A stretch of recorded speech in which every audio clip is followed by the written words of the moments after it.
করছো? আমি তোমাদের ফার্মার ভাই আবারও নতুন একটা ভিডিও নিয়ে চলে আসলাম।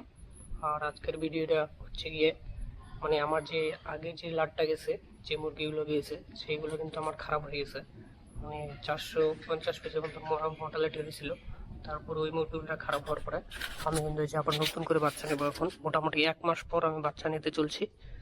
আর এই দেখছো আমার ঘরটাতে কিন্তু সুন্দরভাবে চুন দেওয়া আছে। সমস্ত ঘরটাতে একদম ভালো করে স্পেশাল করে চুন ব্লিচিং এসব মেরে দেওয়া হয়েছে, মানে গুলিয়ে তা মাটির সাথে মিক্সড করে দেওয়া হয়েছে। দেখছো কত সুন্দর হয়ে গেছে। তো এখন যে বিষয়টা হচ্ছে, সেই বিষয়টা হচ্ছে মুরগি আসার আগে কাজটা আমার কি করতে হবে। মুরগি আসার আগে বোর্ডিং বানাইতে হবে, ভুসি বিছাইতে হবে, সেখানে ভুসির উপর তুতিয়ে স্প্রে করতে হবে। যে এই ভিডিওগুলো আমি আগেও বানিয়েছিলাম, তো তোমরা আমার ইউটিউবে সেই ভিডিওগুলো আমার পেয়ে যাবে, তো ওই ভিডিওগুলো দেখবে। আর এই যে দেখছো এখন বর্তমান আমি এখন বোর্ডিং বানাবো। তো এই যে ঘরের পরিস্থিতিটা দেখছো, এইখানে কিন্তু এই পাশে 3টা বোর্ডিং হবে। ওই যে মাঝখানে আমার গাছটা আছে, গাছটার ওই পাশে আর 3টা বোর্ডিং হবে। তো আমি এখন বোর্ডিংগুলো বানাবো, চলো বোর্ডিং বানাইতে চাই। আর বোর্ডিংগুলো সমস্ত কিছু ধুয়ে একদম পরিষ্কার করে নিতে হবে। তো চলো যে খাবারের পাত্রগুলো সেগুলো আমি ধুয়ে নিছি, ওগুলো দেখতে চাই। তো এই যে বন্ধুরা দেখছো এই যে প্লেন শিটটা, তো এটা কিন্তু আমার একদম ঝাড় টাড় দিয়ে একদম পরিষ্কার করছি, যেহেতু এটা আগের লাটেও আমি ইউজ করছি। আর এগুলো যদি পরিষ্কার না করে, যে যদি এইগুলোতে নোংরা টোংরা থাকে তাহলে কিন্তু জীবাণুগুলো থাকে যে এই ফাঁকগুলো দিয়ে, তো কি করবে ভালো করে এটাকে ঝেড়ে নেবে, ঝাড় টাড় দিয়ে নেবে, তাহলে তারপরে বোর্ডিংটা বানাবে। তো এই যে দেখছো আমি ঝাড় দেওয়া কমপ্লিট করে ফেলছি, সুন্দর করে বান টান দিয়েছি, একদম চকচকা করে ধোয়া আছে আমার, এগুলো ধুয়ে আমি এখানে রাখছি। তো আমি এখন ওই ঘরে নিয়ে যাবো, ওই ঘরে নিয়ে গিয়ে বোর্ডিংগুলো সেট করব।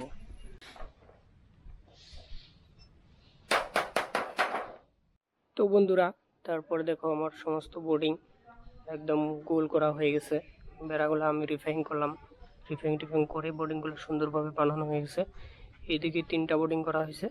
আর বোর্ডিংগুলো আগের যে করছিলাম, তো আগের হিসাব থেকে মানে একটু বড় করছি, কারণ যেহেতু গরমকাল আর এখন বর্তমান গরমটা বেশি পড়ছে, তো এই জন্য বোর্ডিংগুলো দেখো অনেকটা বড় করছি। তো ওই পাশে 3টা বোর্ডিং, এই পাশে 3টা বোর্ডিং, 6টা বোর্ডিং করে ফেললাম। তো যদি বাচ্চা বেশি দেয় তাহলে আরেকটা আমি নেক্সট টাইম করব, ঠিক আছে। তো আপাতত 3টার মধ্যে এখন ভুসি বিছাবো, 6টার মধ্যে। তো তোমরা ভিডিওটা দেখো তাহলে বুঝতে পারবে। এই যে দেখছো বস্তাগুলো নিয়ে আসলাম, এগুলো হচ্ছে ভুসির বস্তা। তো এখন এক একটা বোর্ডিংয়ে 2 বস্তা করে ভুসি দেওয়া আছে। তো এখন আমি ভুসিগুলোকে বিছাবো, ভুসি আনাটা শেষ হয়ে গেলো, এখন ভুসিটা বিছাবো। তো এই যে দেখছো ফার্মে বাচ্চা আসার আগে যে কত কাজ, সেটা একমাত্র ফার্মার ভাই জানে, ঠিক আছে। তো আমি এখন ভুসিটা বিছাই। ভুসি বিছানো একদম কমপ্লিট হয়ে গেল। তো এই যে 4টা বোর্ডিংয়ে মোটামুটি 4টা বোর্ডিংয়ে ভুসি বিছানো হয়ে গেছে আমার, আর 2টা বোর্ডিং বাকি আছে। তো ওটা তো আমি ভুসিটা বিছিয়ে দেবো। আর ভুসিটা খুব সুন্দর একদম লাল টুকটুকে আর শুকনা ভুসি ছিল। তো এই যে ভুসিটা দেখছো একদম খুব সুন্দর ভুসি। তো ক্যামেরায় যতটা ফোকাস না করে কিন্তু ভুসিটা খুব সুন্দর কালার হয়েছে, দেখছো লাল টুকটুকে ভুসি আছে। আর ভুসি বিছানো শেষ, এখন আমার কাজ হচ্ছে পেপার বিছাবো, জলের পাত্র এসব বিছাইতে হবে, কারণ এটা আমি মুরগি আসার 1-1.5 ঘন্টা আগে বিছিয়ে দেবো। তো মুরগি আসতে আসতেও 1 তারিখ, তো আজকে মনে হচ্ছে 26 তারিখ আজকে, তো 1 তারিখ বাচ্চা আসবে।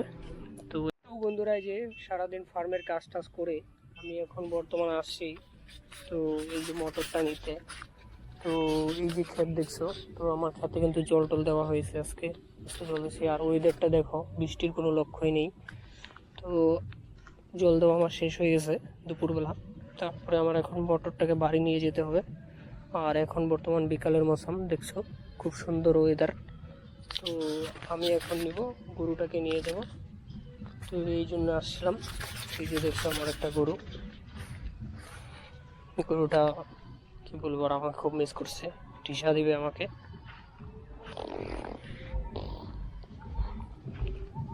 তো এই হচ্ছে গরুটাকে নিয়ে যাবো আমি এখন বাড়িতে। আর ওয়েদারটা দেখো, মস্ত ওয়েদার। তো এই যে দেখছো আমি এখন গরুটা নিয়ে বর্তমান বাড়ি যাব। তো আজকের ব্লগটা আমার কীরকম হবে, সারাদিনে কাজ করার যে কাজগুলো করলাম সব কিছুতে আমি ব্লগ ডাললাম। তো এই যে দেখছো আমি এখন গরুটাকে নিয়ে যাবো। এইটা গরু খুব বদমাইশ গরু, তো যখন স্পিডটা দিবে তখন দেখতে পারবা যে কেমন কি দূরটা দেয়, এমন জোরে দৌড়াবে না বুঝতেই পারবা না। রকেট গতিতে ছুটবে আমার গরু এখনই, দাঁড়াও। যাও।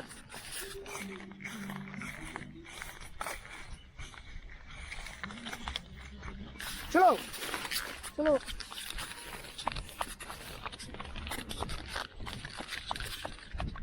তো দেখছো আমার গরু এখন রকেট গতিতে দৌড়াচ্ছে।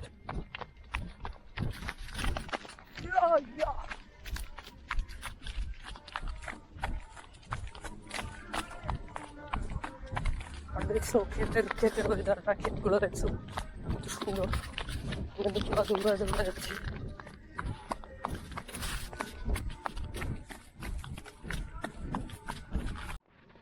তো এই যে বন্ধুরা, তো আমি গরুটা নিয়ে গেলাম। তো এখন আমি সাইকেল নিয়ে যে রাস্তাটা যাচ্ছি কি বলবো আর, আমি এখন সাইকেল নিয়ে যাচ্ছি মোটরটাকে আনতে। তো একদম কি বলবো আর, মাউন্টেন রাস্তা। তো রাস্তা দেখলে কি বলবে। তো এই যে দেখছো রাস্তার ভিউটা, এরকম একটা ছোট্ট একটা রোড দিয়ে যাচ্ছি।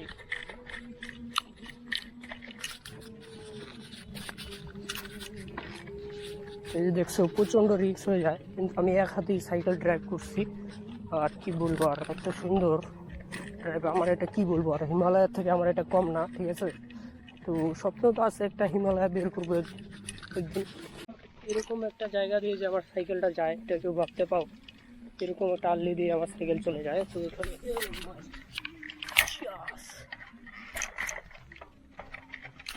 তো ওই যে দেখছো একটা মাঠের মতন, তো ওইটা একটা ক্ষেত, ঠিক আছে। এখানে চলে আসলাম। তো আমার মোটরটা আছে ওইখানে, তো আমি ওখানে যাবো। তো ওইদিকে যেতে হবে, কি বলবো আর। দেখবা এই যে দেখো এবড়ো খেবড়ো উঠে যাবে আমার সাইকেল,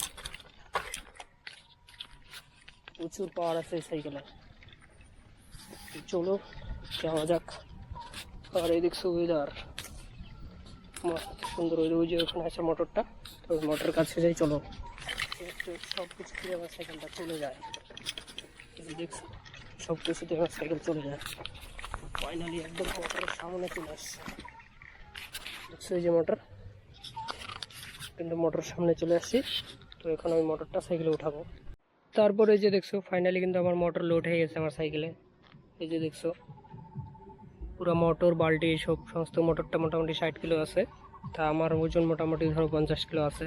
তো এটা নিয়ে আমি এখন যাব। তো ভাবো আমার সাইকেলের তাগত কত আছে, সাইকেলে পাওয়ার আছে, বুঝছো। এই সাইকেল যে কতটা রান করছে সে একমাত্র সাইকেলে জানে। তো আমি এখন চলে যাব এদিকে রাস্তা হয়ে, যে পাকা রাস্তা হয়ে হাই রোড হয়ে যাব। কিন্তু আমার যেদিকে আসি এদিকে যাওয়া সম্ভব না সাইকেল, কারণ মোটর নিয়ে এদিকে যাওয়া সম্ভব না। তো আর যেটা আমি মেন বিষয় বলতে যাচ্ছি, সকল বন্ধুদের কাছে একটা, চ্যানেলটাকে প্লিজ সাবস্ক্রাইব করে দিও। তো ওই যে বন্ধুরা মোটর টোটর নিয়ে আসার পরে বাড়িতে আসলাম, আসার পরে হাত পা ধুয়ে এই যে আমি দেখছো, তো একটা আমার এটা আছে আসামের মেখলা, তো এই শাড়িটা আমি বানাই। তো আমি এখন এই কাজটা করবো। আর